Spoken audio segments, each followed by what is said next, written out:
Welcome back to another episode of the Social Media Millionaire podcast.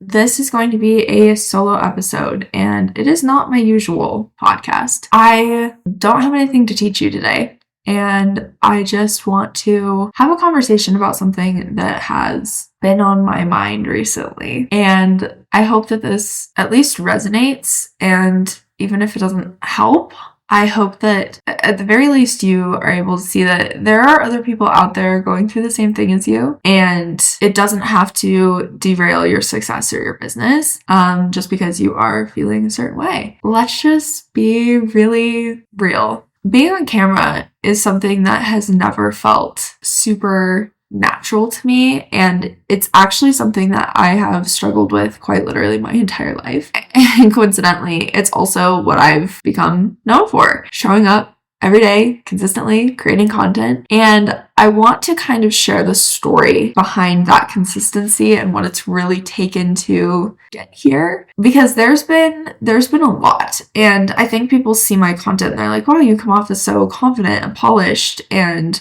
well-spoken and very sure of yourself. And that is a result of years of being put into uncomfortable situation after uncomfortable situation, but having something that I wanted out of those situations bad enough that I was willing to do it anyway. Let me give you some backstory. You guys know, if you've been following me for a while, that I was born with a rare form of eye cancer. It's called bilateral retinoblastoma. And at the time that I was diagnosed, now it's much different, but at the time I was diagnosed, there was a 2% survival rate. So the best thing that they could do in the quickest course of action was to remove my right eye in its entirety. So I don't have an optic nerve, right? Any of the advancements of technology that people like to tell me about for the potential of two-eyed vision someday, it's just not the reality of the situation for me. And I, as a result of that, not only was I involved with different cancer organizations and public speaking on stage from a very young age, and then all of that kind of created a domino effect that I've talked about previously that has brought me here. And, it goes back even to being a kid, where it's difficult for me to show up comfortably and confidently on camera and look a certain way, because growing up, I was bullied relentlessly for my eye. And I know people always say kids can be cruel, but it made me hyper aware of how I looked. And that awareness didn't just fade as I got older. It followed me into adulthood, into my business, and especially into marketing and creating content for my business. Like I said, even from a young age, I was public speaking and being put on stages to share my story and talk about, childhood cancer and overcoming that. I was a varsity cheerleader, and I was constantly seeing myself in photos and videos from cheer, and it always felt like a critique session instead of enjoying the moment or watching back at a routine that won us championships and took us to state. I instead was looking at the way I looked in the video or the way I looked in the group photo. And a lot of people talk about this in the sense of like body dysmorphia. And like, I really didn't have any of that. It was really just my face and my eyes. And I just loathe getting asked questions like, oh, are you cross-eyed? Do you have a lazy eye? Not that there's anything wrong with having either of those things, but I hated when people called attention to it. And it was always, kind of a ha-ha with other people on the team that were like, oh my gosh, why do you look cross-eyed in that photo? And it was innocent, and I understand that, but it's bothered me a lot. And I've carried that into everything else that I've done. And then I was a rodeo queen, and without getting into too much tea, when we lived in the county that we lived in, I was initially young enough to be going out for junior princess and then rodeo princess and then queen. And the coordinator could not stand that I had one eye. She didn't want me in the arena. She didn't want me riding. She didn't want me anywhere near the royalty. And from specific experiences that I had with her, I know that it was because of my prosthetic eye. She also, I think, didn't like the way it looked in photos and was very particular about the way that her girls were represented. And like, this woman is really like the epitome of peaked in high school, right? Like, her pride and joy is the running roughshod over the horse 4-H in this teeny tiny little county and the county royalty program, right? But she did not want me in there. And there were many comments made to myself and my parents from her that it was about my eye. And she didn't want me anywhere near it. And then finally, and this is where a lot of my attitude, even on social media, comes from, is the fact that I learned that if I wanted to even be considered, that I had to be twice as good as everyone else. If I wanted to even step foot in the competition, she kept me out of the competition. She wouldn't even let me compete. And so I knew that if I wanted to compete, if I wanted to be given a chance, that I couldn't just be as good. I couldn't be better. I had to be twice as good. And I had to be so good that I wouldn't be able to be ignored. And it's so funny looking back, the lengths that this woman went to keep me out of the royalty, because we have score sheets that were changed by her after the competition was in. And I spoke with one of the judges after, and she was like apologizing and was like, honestly, I don't know what happened. I thought you had won.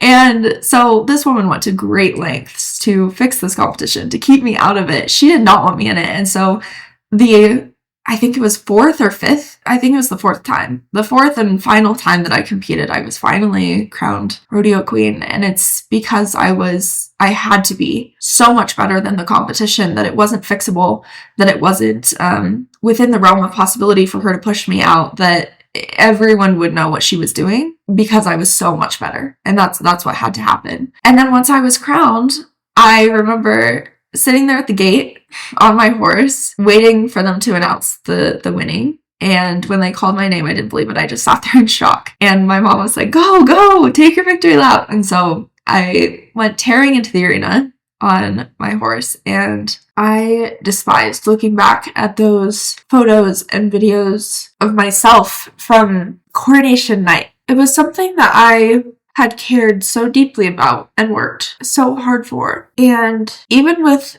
a crown on my head, I was so deeply critical of the way that my eyes looked in those photos and videos from the coronation. I only shared on social media the videos of myself from much farther away when I was taking my hot lap and waving, because I looked cross-eyed, and because you're one, like, you have no control over your prosthetic eye. It just goes where it goes. And so I was looking back at those photos, and I was scrolling through after the rodeo and looking at everything, and I was so excited, and I had wanted nothing besides that for 5 years, and it's all I'd worked towards. And looking at those photos really rained on my parade, and all I could think of was, oh, that's why the coordinator didn't want me in here, is because I'm going to look like this in every photo. And then throughout the year,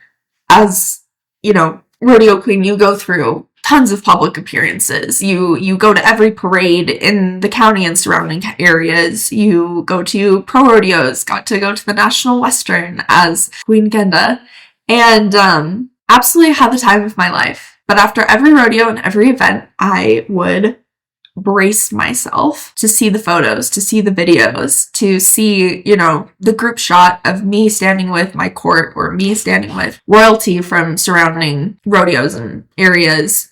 And there was one photo in particular that really bothered me because it got put in many newspapers. It was shared all over Facebook, and it was a photo of myself and who at the time was Miss Rodeo Colorado. And the photo really was being shared of her. I just happened to be in it. But all I could think every time I saw this photo was that I ruined the photo. And it wasn't like a normal insecurity that your average teenage girl deals with, right? Everyone talks about body dysmorphia, or your weight, or the way that you look, or comparing yourself to other people. And I always just thought to myself, wow, I could have been pretty.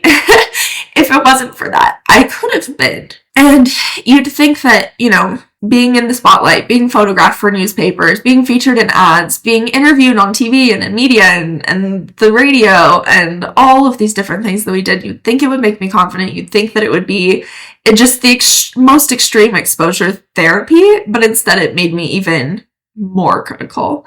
But I will say, the one thing that kept me going at that time was a mentor that I had. She is how I got into social media. And during that time that I was rodeo queening and barrel racing, she really took me under her wing, and I was able to manage her social media and just be in the room with her. And she had a very large following. And at that point, I was inside of her social media and managing what was going on there. And so I was seeing the comments that were coming through. And even as a world champion, she was getting a lot of the same comments, obviously directed at different, physical appearances, but she was getting the same comments that I get today with running our company and marketing on social media. I talk a lot about visibility and virality, and part of the reason that, if we're going to be real honest, that I doubled down on Pinterest marketing was because back when I started, people couldn't really leave comments on Pinterest. You could, but it really wasn't in the behavior to do so. Whereas on YouTube and Instagram and TikTok, everyone has an opinion and they're happy to share it in the comment section. And Pinterest was a way for me to get a lot of eyes on our business without so much of the commentary.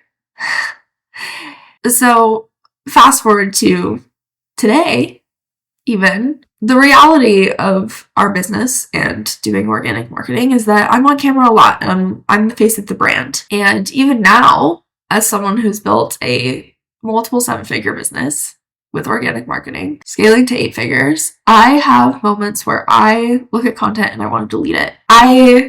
People say that, like, oh, you notice things about yourself that nobody else does. Well, guess what, sweetie? The people in the comments, they notice. They notice. The people on TikTok notice the things. The people on Instagram notice the things that I wish they wouldn't. And so that advice has never been good advice for me. Oh, nobody notices. You're so critical. You're just critical of yourself. You're more critical of yourself than other people are going to be. No. Other people are going to be equally as critical. The question is how you choose to deal with it, and if you allow them to chase you off the platform. The reality is that nobody in my comment section has ever said anything worse to me than anything I've ever said to myself. And so when I am looking at the content and the self-doubt starts to creep in, I will just listen to what I'm saying rather than how I look, and I decide if what I'm saying is worth being shared. And usually the answer is yes. And what I've learned is that my clients don't care what my eye looks like. They care about value I bring, the strategies I share, and ultimately they care whether or not I can help their business make more money. And that is something that I am damn good at doing. And so the thing is it's not that other people aren't going to notice, and it's not that it's not going to be a problem, but the outcome is worth so much more than protecting myself from a few comments that are honestly very kind compared to my own internal dialogue when I watch these videos back. And, filming on my iPhone is easier for me than filming on camera. I don't know what it is about these stupid Canon cameras, these expensive multi-$1,000 cameras that make it so freaking pronounced and just really make my face look even more off balance than it is. And I just can't stand it. But the thing is that I'm not going to stand in the way of our business improving the quality of our content, improving the production process, because I don't like the way I look on one camera, and it's easier for me to record and be fine with how I look on my phone. Maybe it's just a me thing. Maybe that really is just something that I notice because I get the same amount of comments either way. But it's something that I struggle with every single video. And I know that some people, they film a video and they watch it back and they hate their voice, or they hate the way they're sitting, or they hate hate that they were slouching, or they hate that they looked kind of nervous in the video, or they hate that they look like they gained a couple of pounds, right? Everyone has something that they're looking at when they watch that video back. But again, is the outcome worth the comments? Because the comments will come. It's just simply not true that other people aren't going to notice. And other people will notice things that you didn't even realize that you should be insecure about. But is the outcome worth it? Is impacting these businesses worth it? And I've shared this before, but you know, one of my very first clients, once I started in the online space, was somebody who wanted to scale her business to a point where she could quit her job and move across the country to take care of her dad who was dying. One of my first couple clients was a single mom who was starting her business, and she was going through a divorce and was absolutely buried in legal fees. And my one client was able to make enough to be able to move across the country to take care of her dad. My other client was able to pay off her, not only pay off her legal fees, but purchase a home for herself and her kids. Even though I post business content, I've had, honestly, I can't even count how many messages that I've gotten from parents who either have children that have a lazy eye, cross-eyed, or have had the same cancer as me. And so many of the conversations that I've had with those parents are startlingly reminiscent of how I was as a kid, as a teenager. And just like those kids, even though I didn't share a lot of these things with my parents, they knew. I think they could tell. And just like myself, these parents know. They know the comments that kids make at school to their children. They know that they're probably being chased down the hallway, being called a cyclops, or being told that they look like Mike Wazowski. I even had kids go so far as to chase me around. It was a game on the playground. I think I was in 2nd or 3rd grade. And they would chase me around and try and hit me in the back of the head with a ball hard enough that my eye would come flying out. And it was just great sport for them.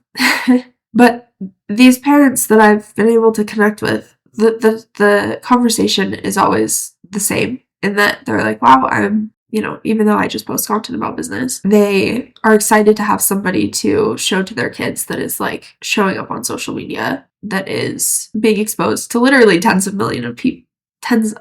millions of people, gets the nasty comments and continues to show up anyway. And again, it goes back to, if the cost of that is a couple of nasty comments, or even a couple thousand nasty comments, then I think it's worth it to me. Beyond that, I know that there are a lot of people who, again, don't struggle with the same insecurity, but have them all the same when they show up and they're trying to market their business, when they're trying to scale and create either an income that's going to replace their 9-to-5 or build a business that they've always wanted to have. I have to tell you, honestly, that one of the things that has helped me show up so consistently regardless is having an extremely clear content map and system. Because when I know what I'm going to say, when I know why it matters, and I know how it's going to play with my audience, how it's going to impact my audience, and what specific outcomes I'm going to achieve with that post, it makes the process so much easier, because it's no longer about me putting myself out there.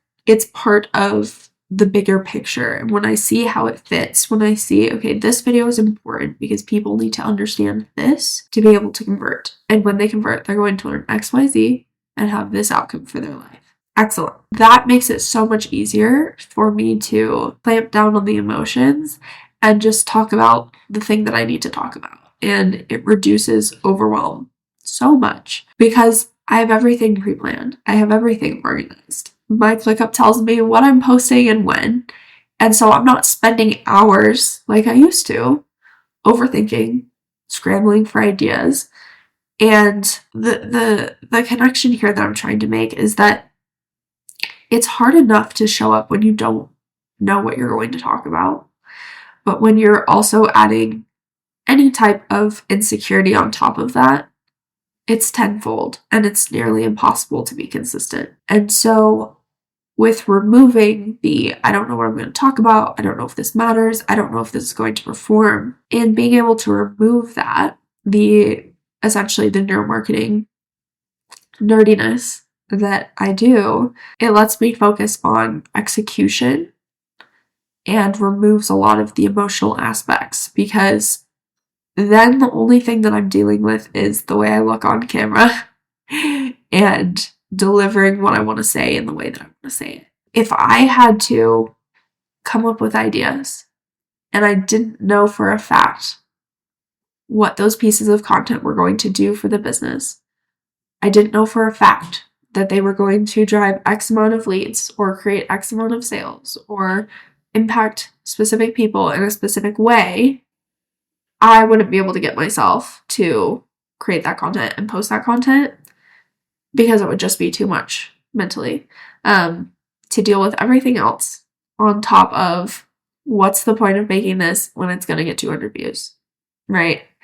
Everything else makes it that much more complicated. And so what it's allowed me to do is just focus on the message that I want to share. And then I'm less concerned with how I look when I'm delivering it, because I know that it's going to have a certain impact. I know that that content is going to be effective. And it's been a very powerful shift that's allowed us to scale our business significantly, because I'm not worried about what I'm going to say, how I'm going to say it, whether or not it's going to work, whether or not it's going to bring in sales. I know it's going to work. I know it's going to bring in sales. I know all of that. So all I have to control or kind of work through is my own personal beliefs around how I look, what I look like, whatever.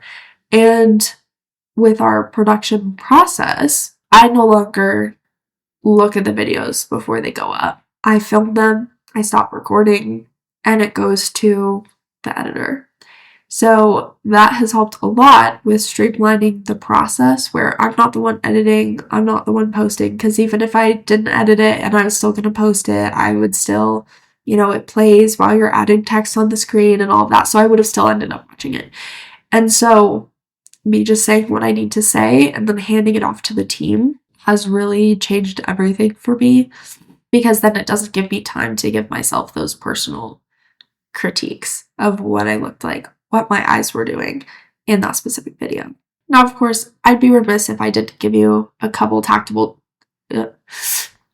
Literally, as I was filming this video, I walked out of my office and ran right into the wall on my right side. This is something that I deal with on a daily basis.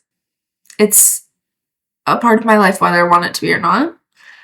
And even coming in and out of my office, I occasionally will just straight up smack into the door frame on one side.